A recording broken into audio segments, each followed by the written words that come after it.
aja mu gikoni kugira ngo azimanire Yesu. Naho Mariya yirukankira mu birenge z'umwami Yesu.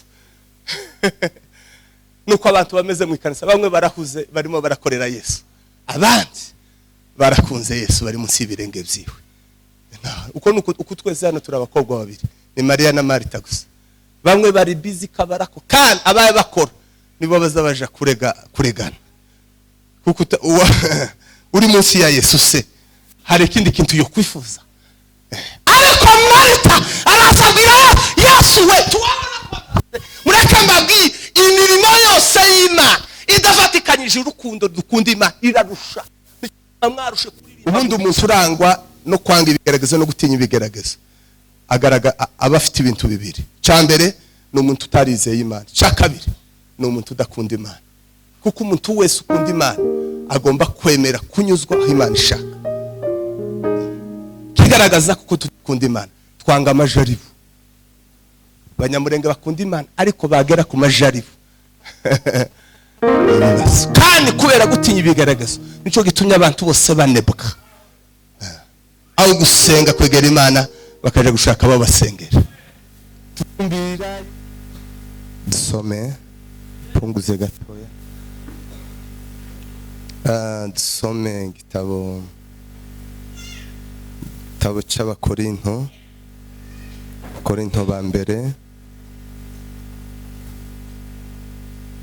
aho umuyobozi wa gahunda yasomye 18 ku murongo wa 3.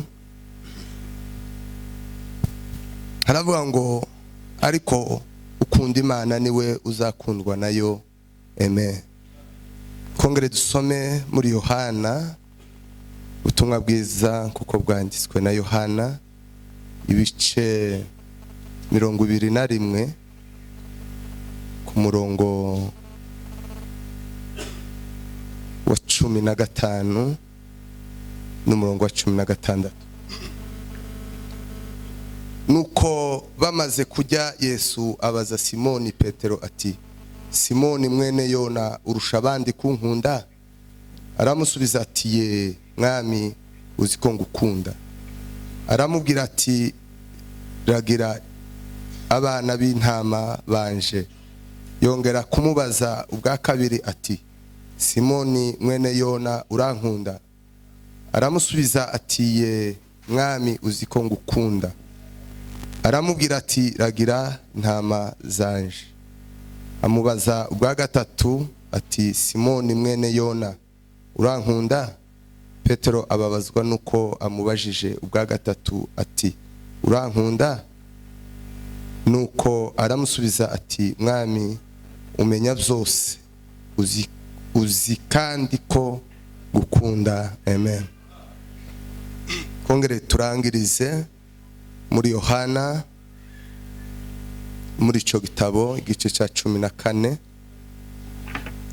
ku murongo wa 23. Yohana 14 ku murongo wa 23. Yesu aramusubiza ati, umuntu nankunda azitondera ijambo ryanje, na data azamukunda, tuzaza aho ari tugumane nawe. Amen. Ese shimwe dushima Imana duhaye umwanya mwiza guterana n'umugisha ukomeye cyane ku imbere y'Imana. Turabishimiye, dushimiye n'ubuyobozi bw'itorero badutekereje. Imana ibaha umugisha. Mwebwe mwese abaje kumva ijambo ry'Imana tubahaye ikaze kugira ngo mwuka w'Imana abafashe kumva ndetse no kumvira. Twaganiriye umunsi w'ejo bavuze topic nziza cyangwa teme nziza, ukunda Imana niwe ukundwa nayo. Ukuvuga ngo rero umuntu udakunda Imana bivuga ko biragoye ko Imana yamukunda, ariko uko birivuga biravuga ngo uko Imana yakunze abari mu isi cyane. Amen. Byatumye itanga umwana wayo w'ikinege. Rero tugiye kuganira hejuru yo gukunda Imana. Ejo twavuze kuko birashoboka ko umuntu yokorera Imana ariko adakunda Imana. ari naco gice kinini Imana ishimwe ko nayenganira n'abantu b'ururimi rwacu kandi tuvukana turazira ibintu byinshi cyane cyo bituma basenza Imana ngo niki kirambe mvuga amakuru yose kugira ngo abantu bagere mu rwego rwo gukunda Imana. Birashoboka ko umuntu yokorera Imana adakunda Imana, birashoboka. Gukunda Imana ni kimwe no kuyikorera ni kimwe. Twavuze ibintu biranga abantu badakunda Imana. Muri bimwe bituma mu bintu bigaragaza ko abantu badakunda Imana no kunanirwa gusenga no gusoma ijambo ry'Imana.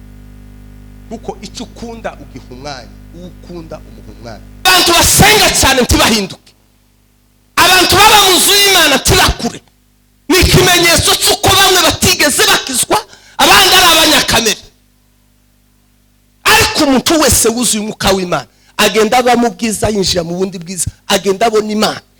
Ariko umuntu utarakizwa n'umunyakamere yomara imyaka 30 mu kanisa adahindutse, kandi agasenga cyane ariko ntahinduke, akavuga ijambo ry'Imana ntahinduke. Ni ukuvuga ngo ikigaragaza abanyedini, ikigaragaza abantu batakishijwe, ikigaragaza abantu bakamere ntibaza bahinduka, ntibaza bakira, ntibaza bahinduka, kandi baza batangizanya umuvuduko.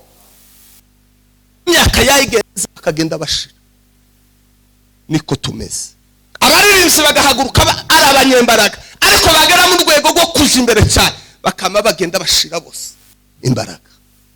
Abanyamasengesho bagasenga abayumva, bagasenga uko imyaka yayigendiza niko bamwe bagenda bashira bananirwa. Niko n'abasuma umuntu agasengerwa ari mutoya aho gukobe kandi agatanga kunyamuka, aho gukomeza ngo agende cyane akagenda ashira. Iyo ni systeme ikomeye cyane iri mu bwoko bwacu. Keretse umuntu ukunda Imana ni wizorinda iyo systeme, kuko abari abanyembaraga none barashize. Abagore bari abanyembaraga bunyine barashize, abagabo bari abanyembaraga bari abasenzi bunyine barashize, abahungu n'abakobwa bari abatarani barashize. Kubera hari ibintu bimwe batigeze baja, kuko mu bwami bw'Imana habize ingenzi tabigize ibindi byose ukora bizabishira, kibiza biramba. Numugisha ukomeye kumenya Yesu, numugisha ukomeye kumenya. Kigaragaza umuntu udakunda Imana no kwanga ibigeragezo. Ubundi umuntu urangwa no kwanga ibigeragezo no gutinya ibigeragezo aba afite ibintu bibiri. Cya mbere ni umuntu utarizeye Imana, cya kabiri ni umuntu udakunda Imana. Kuko umuntu wese ukunda Imana agomba kwemera kunyuzwa aho Imana ishaka. Kigaragaza kuko tudakunda Imana twanga amajaribu. Abanyamurenge bakunda Imana ariko bagera ku majaribu kandi kubera gutinya ibigaragaza nico gitumye abantu bose banebwa, aho gusenga kwegera Imana bakaje gushaka babasengera. Tumbira Yesu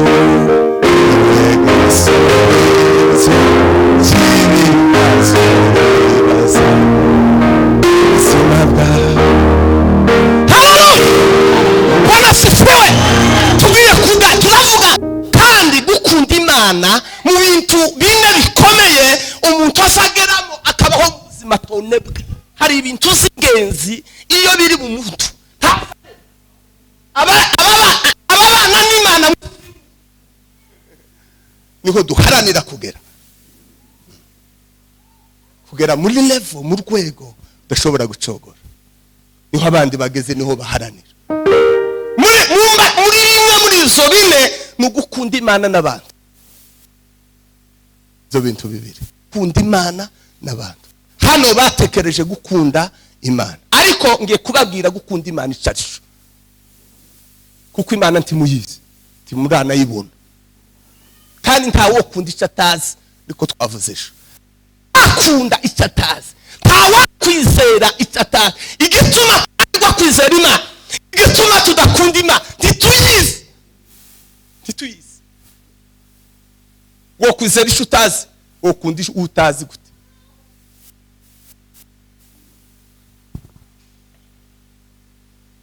umwami Yesu abwira Petero aramubwira ngo Simoni Petero we urankunda kandi buriya umuntu ukunda Imana kenshi ntazavuga ko akunda Imana nizi muhamya ko ayikunda tibaza abana bivuga ntibaza abana byirata baba bazi neza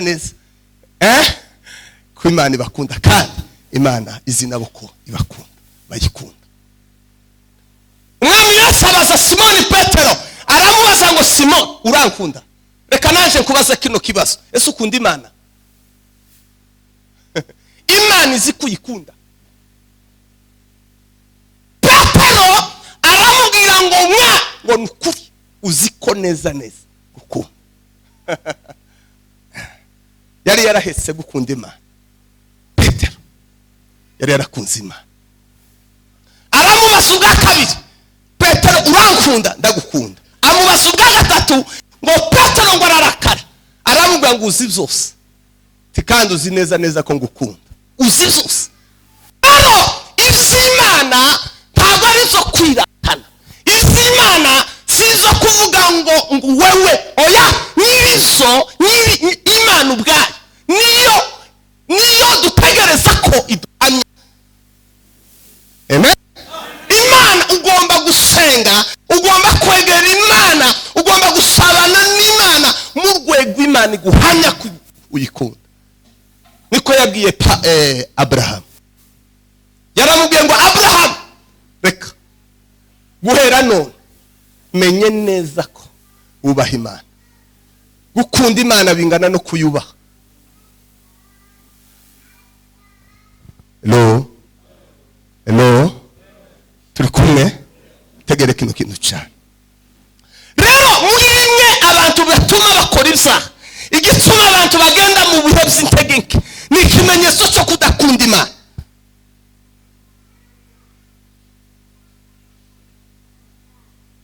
kandi niryo tegeko rya mbere niso kintu cya mbere umuntu azaja gusengera Yesu yaravuze ngo mukundishe umutima wose ugomba kuja amasengesho niba uzi kudakunda Imana kandi kiranga kudakunda Imana nizo ukora n'imirimo yawe iyo nigaragaza kudakunda Imana rero iyo umaze kumenya kudakunda Imana uzuza amasengesho ugasenga Imana bijanye n'ubushake bwayo kuko hari amasengesho y'uburyo bubiri hari ugusenga bijanye n'ubushake bwawe hakaba no gusenga ko kwiganana hakaba no gusenga bijanye n'ubushake bw'Imana abakunda Imana bose bazaba banza bakamenya ubushake bw'Imana baje imbere ya gusenga bakaza basaba bijanye n'ijambo n'ubushake bw'Imana Imana izibibaha batarinze baja kure kuko kabarasenga bijanye nuko Imana ibishaka rero abantu benshi bakorera Imana murabishoboye kuririmba guhimbaza Imana kubwiriza amakanisa dukunda ikanisa dukunda imikutano dukunda ibiterane dukunda amakorari dukunda ubushumba dukunda iyerekwa dukunda ubuhanuzi ariko twanga Imana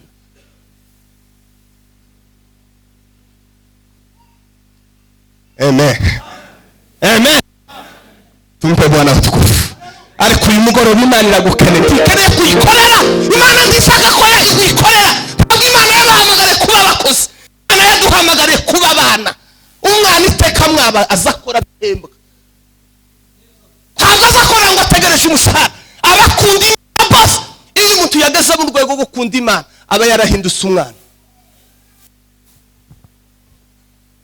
kandi ntawoba umwana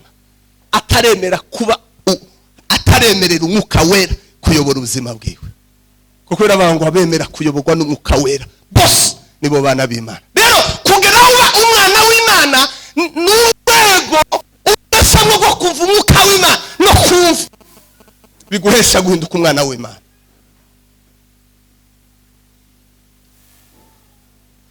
Mwuka wera manuka manuka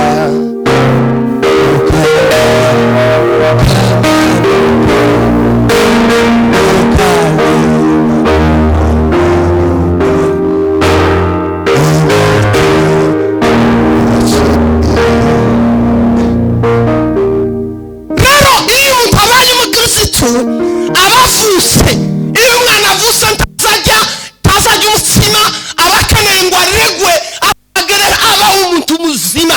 Rero kukizwa kuri umukirisitu hari ibintu bikugira kugeza ubaye umuzima, ubaye umukirisitu utasegasega.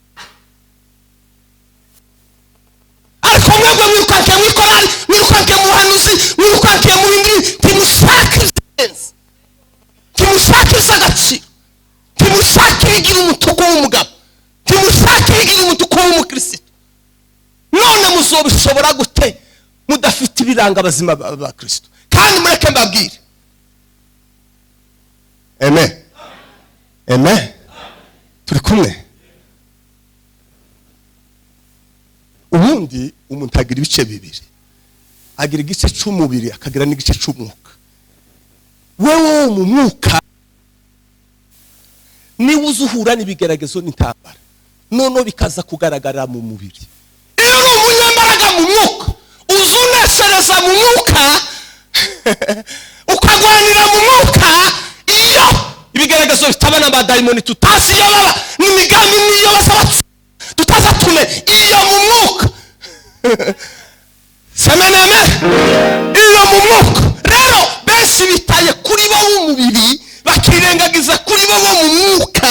Nono iyo bo mu mwuka bakaba banyantege, isi y'abadayimoni n'imyuka ikabagiraho imbaraga kubera kuko badafite imbaraga bo mu mwuka. Kuko ibyaha byose dukora ni imyuka, ni imyuka, hanyuma ikaza mu muntu ugakora. Hello, yego, ubusambanyi ni umwuka, amacakubiri ni umwuka, ubugome ni umwuka, kugwana ni umwuka, gutukana ni umwuka, kugwanira amakanisa ni imyuka. Noneho izigira ububasha kuba adakomeye.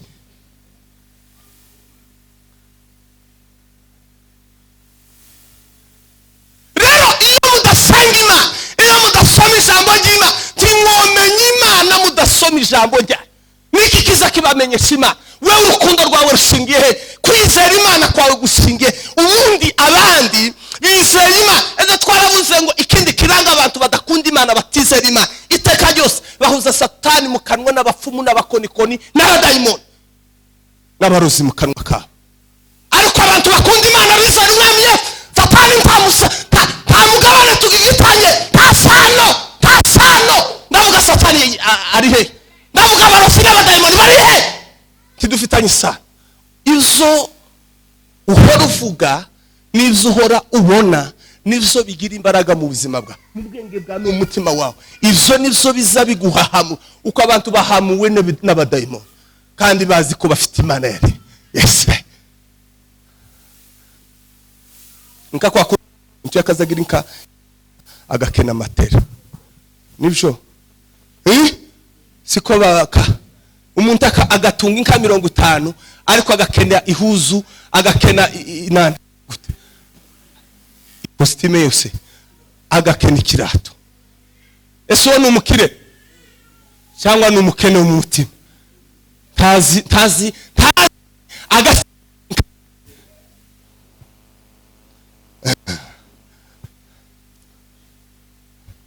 tumbira Yesu, Yesu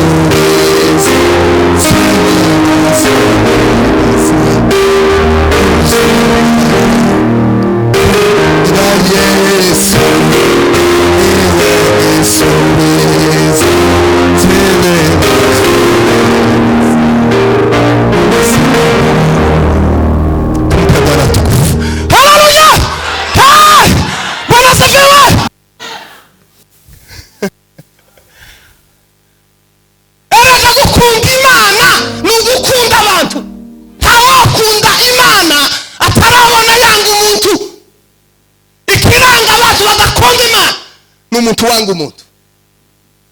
Kandi z'Imana Yesu yabwiye abigishwa arababwira ngo mugende muhindura abantu bose kuba banafunze. Ubukristo nukuziga kagenda kwiga imbabazi ukaziga kugeza uzibona ukazifata ugapasinga. Kandi Imana yaje kwigisha imbabazi iziguhuza n'ibintu bisaba kubabarira kugira ngo pasinge wanesha kubabarira kavuga ngo ubabarira umwanzi wawe. Semename umuntu iyo umuntu amaze gukunda Imana kiza kibiranga azababarira abafite imbaraga zimuhesha kubabarira umwanzi wewe. So kintu kiranga umuntu ukunda Imana ukigurukundo gwo kutwara imyaka 2 3 4 ukigurukundo kuri y'urukundo. Kandi Imana igiye guzamu izi guteza abantu badakundise kugira ngo bakunde. Iyi pasi Imana ikaguha urukundo ufite Imana wonebwa gute? Kuko birabanga Imana urukundo ni Imana. Wonebwa gute ukunda ugira Imana? Ukiga gusaba ugufu ukiga ugapasinga ukiga kuvuga neza ukaziga ubuzima bwa Kristo. Yesu yaravuze ngo mugende muhindura bababigishwa bige Yesu kugira ngo akazi intumwa yarabanje kubigisha kugira ngo baba abanyembaraga bamenye ubwami bw'Imana bamenye ubusaka bw'Imana bamenye amasezerano y'Imana. Yesu arabigisha ngo umuriro umaze gufatwa aravuga ngo ntakinsibishije hano reka kubera ko umuriro umaze gufatwa. Iyo umuntu ubukaturu kubwiga yewe Gorigota sinza kwibagirwa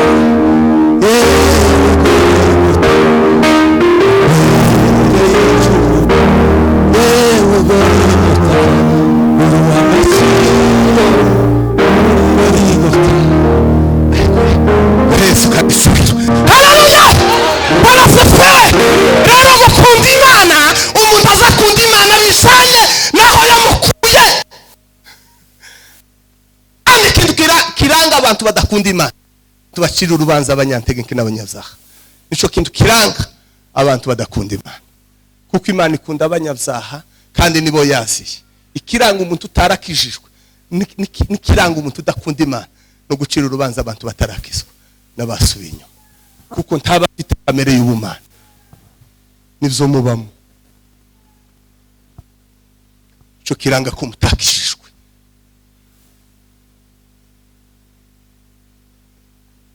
Twasomye muri Yohana Bibiliya yatubwiye ngo umuntu nakunda Imana Imana nayo izamukunda ngo kandi ngo bazaza aho ari ngo bagumane nawe bamwiyereke. Iyo umuntu yakunze Imana Imana izigumana nawe Imana izibana nawe ibihe byose wonebwa gutubana n'Imana wonebwa gute.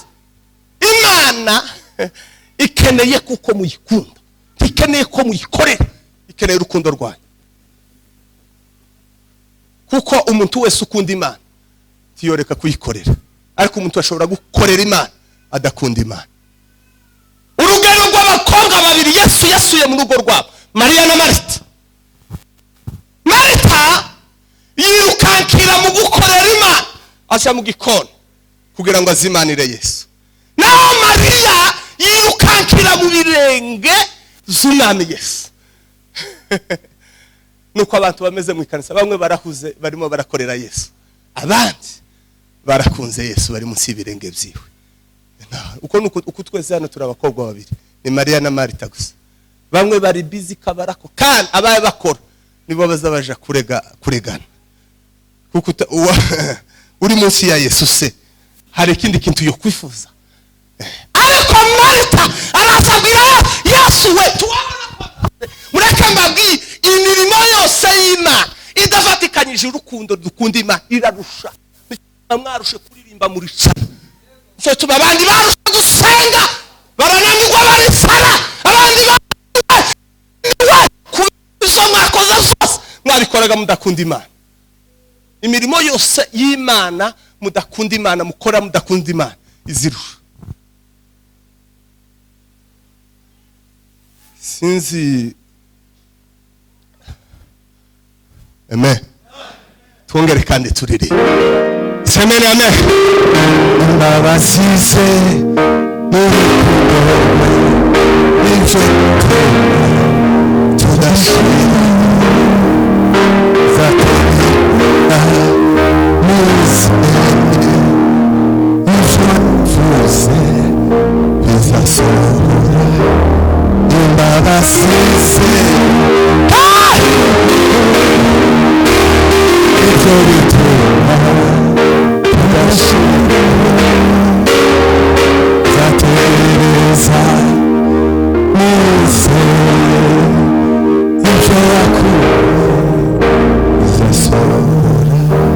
Gukunda Imana ni ugukunda mwene so kandi maze kandi Satani ntazosa guca ngo mumubone, oya azosa n'isangano.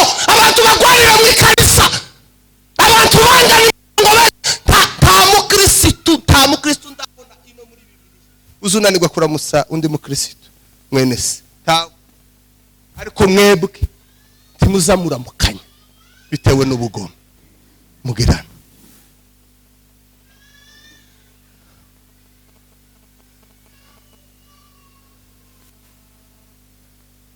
Ikintu kiza kimara urukundo rw'Imana, Bibiliya iratubwira muri Matayo ngo kuko ngo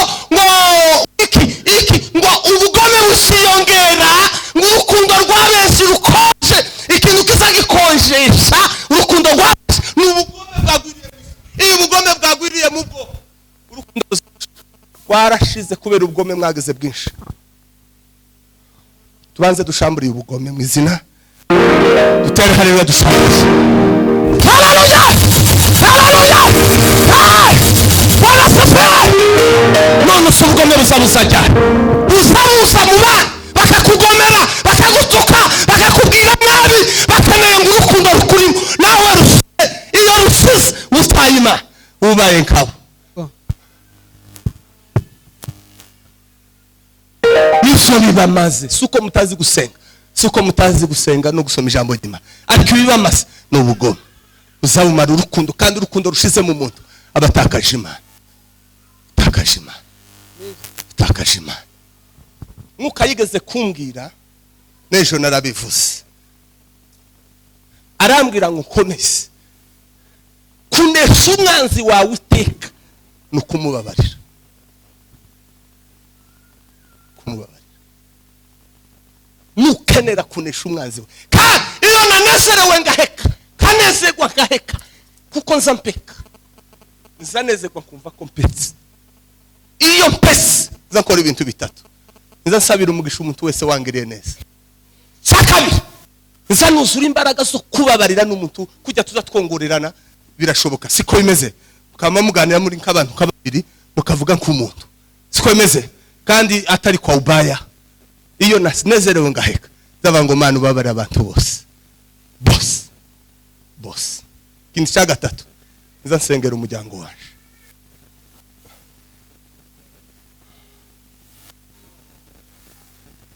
Tubanze dutere haleluya 10 zo gushima Yesu. Amen. Turabakundishije Imana Yesu. Dutere haleluya 10 zo gushima. Haleluya! Haleluya!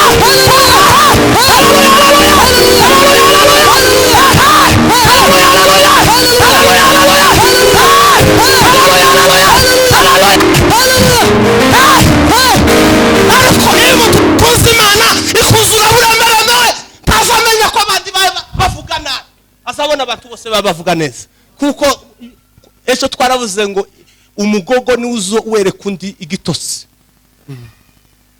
Kujya umuntu azabona intege nke ze nizo zazibona izindi, kujya umuntu azaje kurangiza intege nke zundi iwe zimwishe. Ariko umuntu uba mu bujutse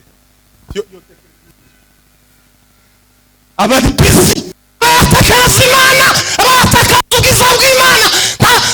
Hari umugabo wese ugeze kwicara mu ikanisa, abana badrama baye babyina neza, baba nawe nafashishwe, araba ngo sikura barabana bazabagira gute kuri nta wundi nta kindi kintu bosimbuza. Twebwe turashize iwe ngo se kuranguka baramarike shambura ayo mapepo aba mu bantu bazabacokora ibintu biba mu nzu y'Imana. Semena amen. Tumpe Bwana tukufu. Haleluya. Bwana asifiwe.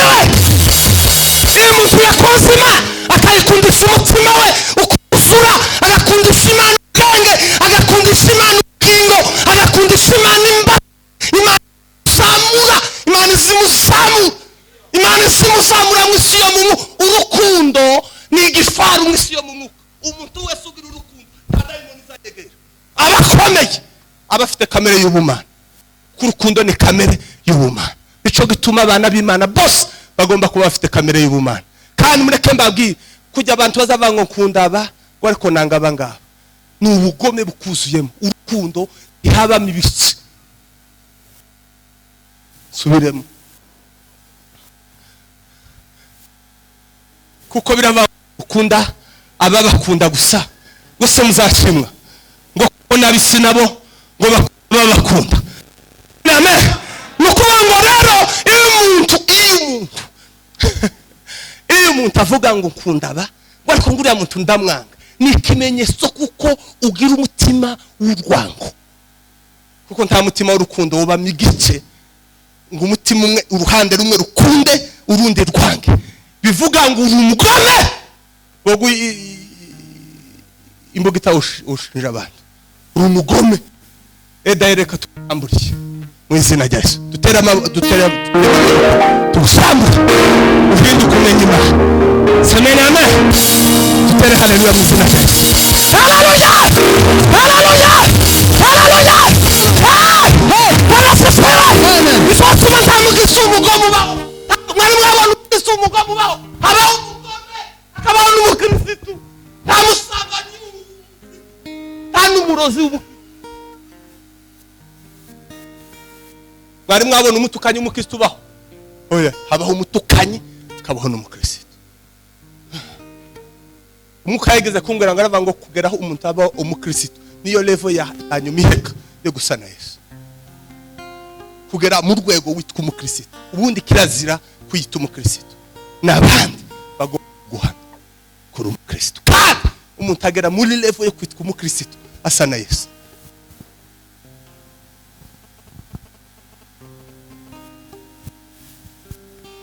Zavuga iyo neza.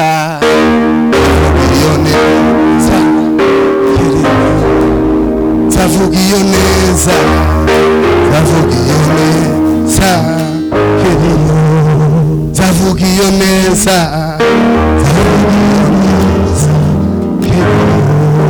Era twarabuza ngo uyu muntu yakuzima Imana izimu isi. Isi ntimubone nawe ntabone isi. Akasaba mu isi ntabone isi. Isi nayo isi shako wewe ishaka kaba izikorera abayikunda izibahisha ubanga n'ibitekerezo sa bikaba ku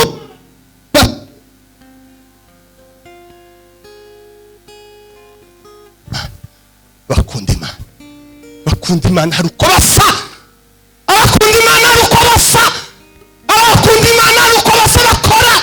Abakunda Imana haruko bagenda. Abakunda Imana haruko basa. Kandi mureke mbabwi umwuka yarambwiye ngo komeze ni wanga umutumwe gute uzoba wanyanza kuko ngo ntawo kwanga nawe atabanje kunyanga. Kandi tukababazwa n'abakwanga kuko baba babanje kunyanga. Rero tibo gukunda wewe kandi jewe banyanza.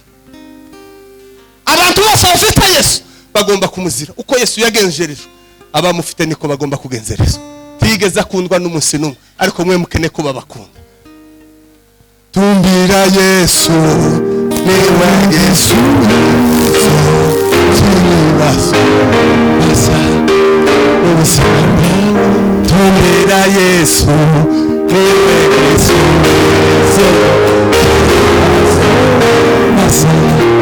Yesu haleluya haleluya. Yesu yakuzima izo zose zizamubera amase zose azabiraba ntamaraga ntamwanya kibazo eraga tanyo nubwo bakucana bakabana mu ruganda rwa koka utagira inyota yawe tiwo kumva nakati kameze gute ko kwitekereza kuko ntakiwuciciko kufite. Kuriya urukundo ruzatumara inyota y'ibyisi gusa ugakunda Imana kwifuza iby'Imana mu ijuru.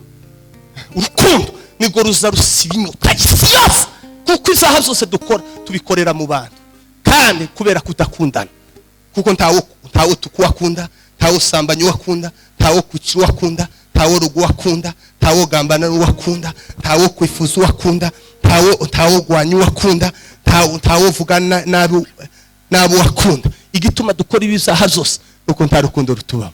Urabisanga mu baro 13 ku murongo wa 8. Haravuga ngo urukundo, ufite urukundo ngo ntagira nabi mugenzi wiwe, ngo kuko ibintu tugasambane, tukice, tukifuse n'ibindi byose ngo bisorera mu ijambo rivuga ngo ukende mugenzi wawe kuko wikunda. Igituma mubona abantu banga abandi, kandi mwebwe mufite ibibazo bikomeye, ni mudasenga, murasatemana mu makanisa, murasarogera mu ikanisa. Satani ntabwo azatinya ibingibi dukora. Satani hari ibintu bikomeye mu isi yo mu mwuka Satani azatinya. Ibintu byazubakise nizo tubabira ngo n'umwana mutoya usigusenga, usuzugurisha ijisho, ariko mu isi yo mu mwuka abantu bazaba mutinya. Ejo niko twavuze ngo intambara n'ibigeragezo ugomba kubineshereza mu isi mu mwuka, kuko n'isi yo mu mwuka ntuzi ubukugambanira. Amen. Semene amen. Kandi intwaro zacu zikiza abantu, kandi nitugwana n'abantu titugwana nk'abantu. Igituma abantu baye batsindwa nuko baye bagwana nk'abantu aho kurwana nk'abanyamwuka. Ivy'umwuka turigwanisha umwuka, ivy'umubiri tukabiganisha ubwenge no guca.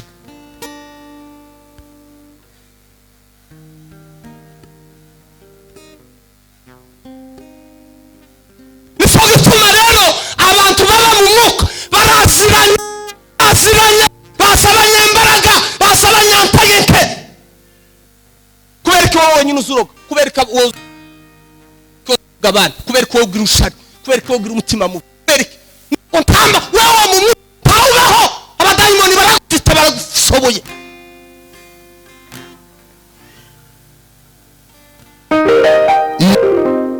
Dusinziriye cyangwa iyo tubura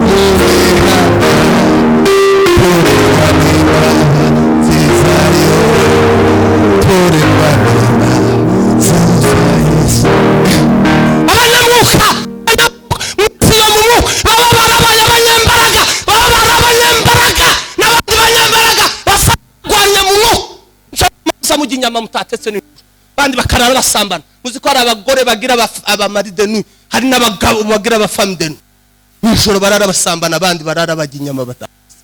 Ni misi yo mu mwuka, abari live, abari ukuri misi yo mu mwuka. Wananiwe misi yo mu mwuka uzibigaragaza, ariko bizabibera misi y'umwuka. Abarozi bose bazabarogara uko batsinzwe misi y'umwuka bakabigaragarisha mu mubiri. Abasambanyi bose ni misi yo mwuka azabanza agatsindirwa, umubiri ukabikora. Ariko iyo umuntu yasinze mu isi yo mu mwuka, tumpebyana tukuze. Haleluya! Sotuma rero nimba mu isi yo mu mwuka, mu isi yo mu mubiri musamujana n'umuntu kazi mwirigwane mu kazi, ariko mu isi yo mu mwuka muhurire ari imipanga, kuko ntimuziranye. Mu isi yo mu mwuka usanga akorera abadayimoni, ariko mu mubiri ni inshuti, ariko mu mwuka ni aduhi, ni gutemana. Mu mubiri ni mama nuzozuzukama wazuseneza ukegereza ni mama wa musadaka nihuza nibigera mu mwuka imipanga, ariko mu mubiri ni mama no mutuka no musuzugura yomvuma kandi bigakunda. Semene amen. Kuko mu mwuka nta mama, nta data, nta mabukwe, nta data bukwe, nta binamu, nta bisopu, nta suti. Mwene wacu mu mwuka ni imipanga, ukugwana kuko tuzi kugambana.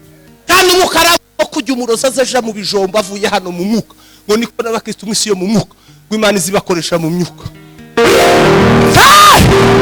Haleluya!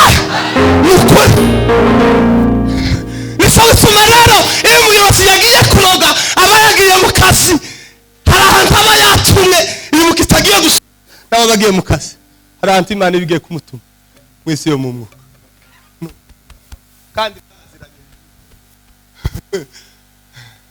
bazabanguriya uriya bwana turamutinya mu mwuka. Uriya mu mama n'umuriro mu mwuka, ariko mu mubiri akagira ihuzima.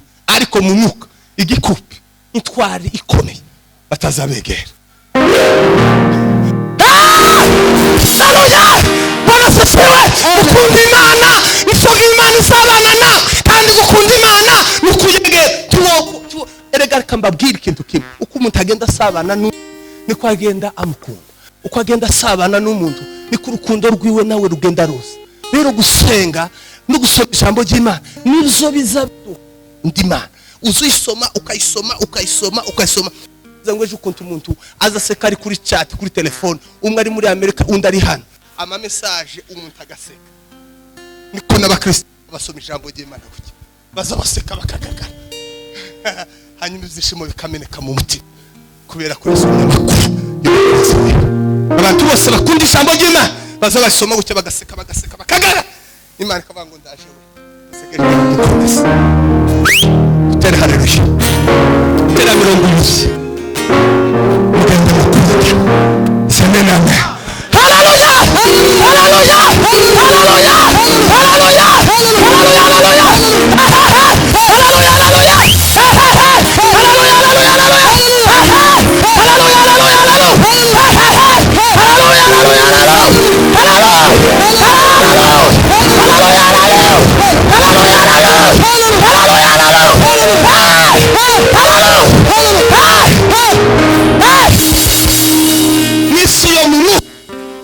nibifaro cyo Yesu ariko icyo Yesu zakose izumuka zose bigira imbaraga ngo bigira imbaraga n'utwaro zacu ntizimeze nk'abantu ngo ariko imbere y'Imana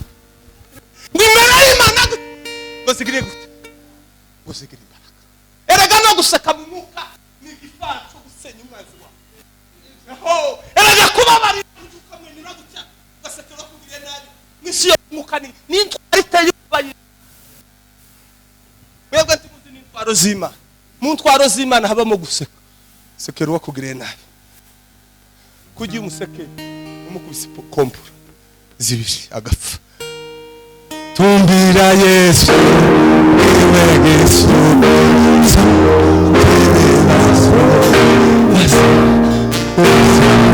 hejuru yo kuba umushumba hejuru yo kuvuga ubutumwa hejuru yo kuririmba hejuru y'urugo hejuru y'abana hejuru y'ifaranga hejuru ya processes hejuru ya takaza byose ariko kagumana na Yesu hejuru ya bene wawe hejuru y'umurara n'ubwoko ariko umwami Yesu notakaza byose ariko kagumana n'umukozi wawe anjohera cyane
n'isi y'umwuka. Abakristo nibo bambere bemerewe kurengana n'isi y'umwuka. Bibiliya Yesu yavuze ngo muzurengana kandi babampora. Nimba mufite Yesu itegure guhogwa Yesu, itegure hagarara kigabo azakugwanirira n'udatinya. Nuzo rukundo rw'Imana azatugwanira ku manywa na nijoro. Muri munsi ise aduha kunesha rwose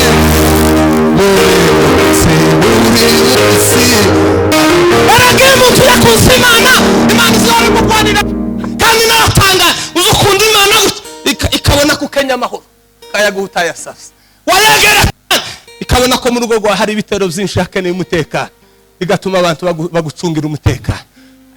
Imana ni nziza yene, uzuyegera gutya ikakwegerana imbabazi zawe. Wabura umunyatanyekeya ngo wa umutima kunyegera, naje kwegerana imbabazi zayo. Ikabona ukeneye kabango komezi nzoguseza kubera ko wankunze wanyegera.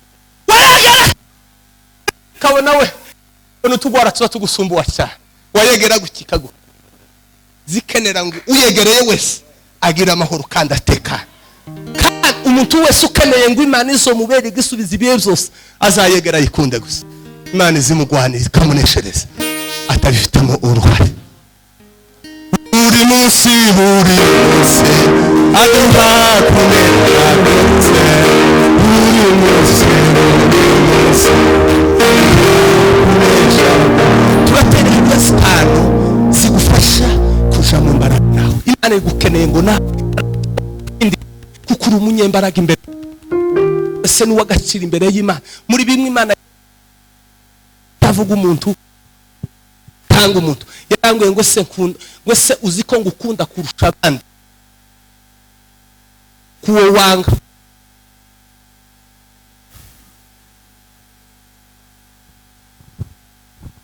Ese nyine umuntu yo kwanga undi ni gute ukwanga Imana ikunda?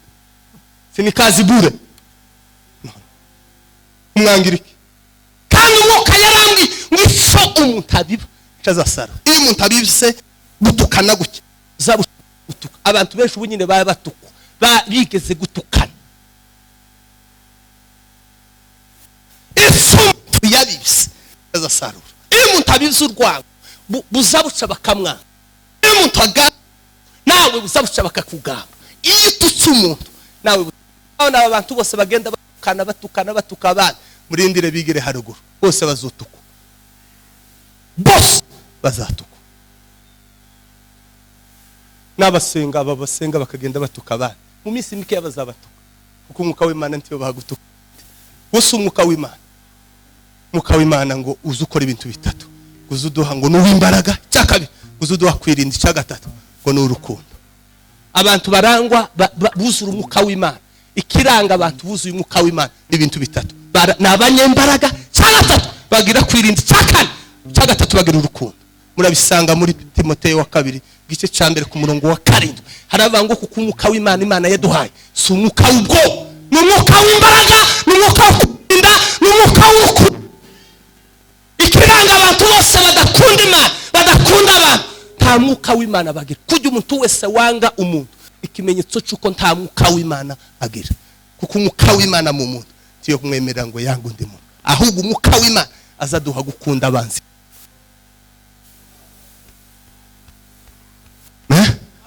Ndarangisha rero niba mwamubona dukunda Imana cyane, twa dusenga cyane, ariko kubera iki tudakura, kubera iki tutazamuka, nizo tuba muturwana dutukana mu miryango hari abatakira mu kanya, hari abantu batubakira mu kanya, kandi kumwese mu bakwisibe niho muzamutukanira, niho muzamukorera ibintu byose kandi muri hano. Ibisabimara imbaraga mu mwuka nizo umuntu yirigwamwo avuga bitari by'Imana, bizabimunyoha byatuma abanyamasenge baza basenga amasaha 2 ariko andi 12 bakirwa bavuga nabi. Yokura gute? Yogira imbaraga byingana gute? Abantu birigwa ku gatorero, agakiza kanga gatorero. Umwihariko genda wegera Imana, genda usenga Imana, usakana umwete azambona. Mwuka yaramwe ngo nimba ntoja kugusaba appointment kuri data wacu cyangwa kuri mwene wacu umunyamunenge ngo ambonera Imana, Imana ikaba yaravuze ngo usakana umwete azambona. Nzoyishaka nyibone, zoyishaka nyibone, zoyishaka. Nimba hari abamama bashaka Imana bakayibona, wese turi umumama wayishatse nawe.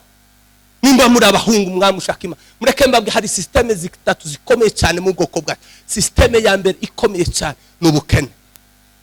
N'ubukene bitewe n'abantu badata n'abasogokuru bagiraga ibintu byinshi ariko bakagira inkijana 200 igihumbi mu muhana. bakaja guca ibiti by'amahango bagafatisha ikanisa ngo turi soko mwageraga nk'ibihumbi, ariko kuvuga ngo umugabo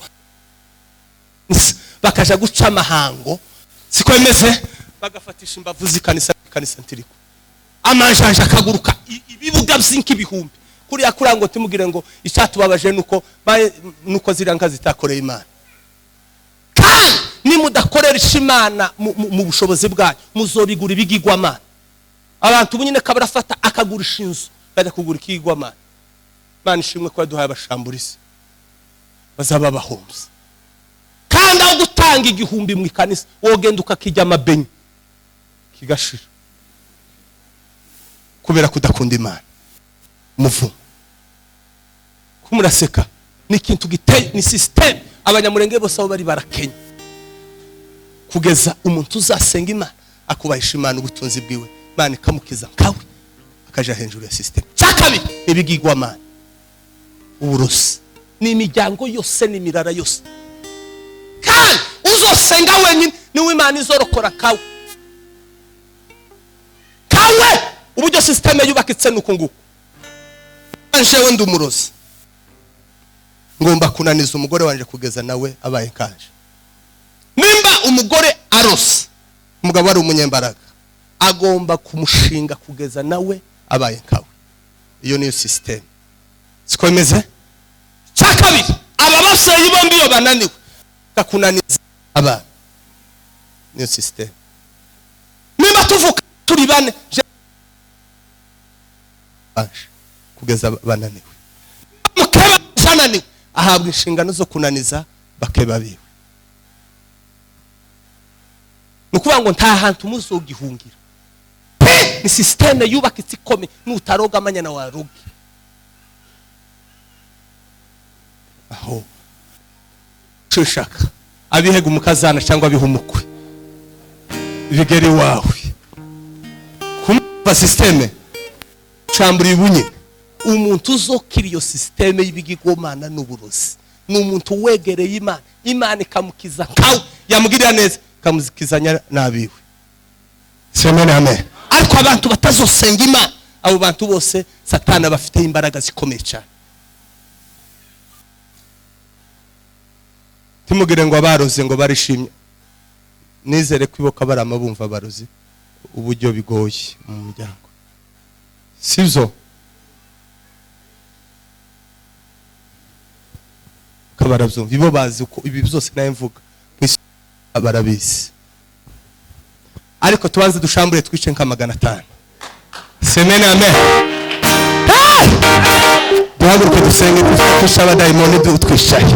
Muhaguruke dusenge. Haleluya.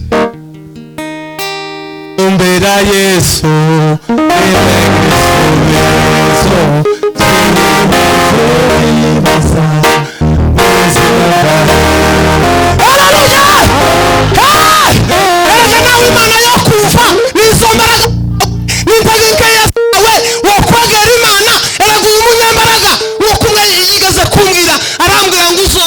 masengesho ngo wivumbura ibikuru.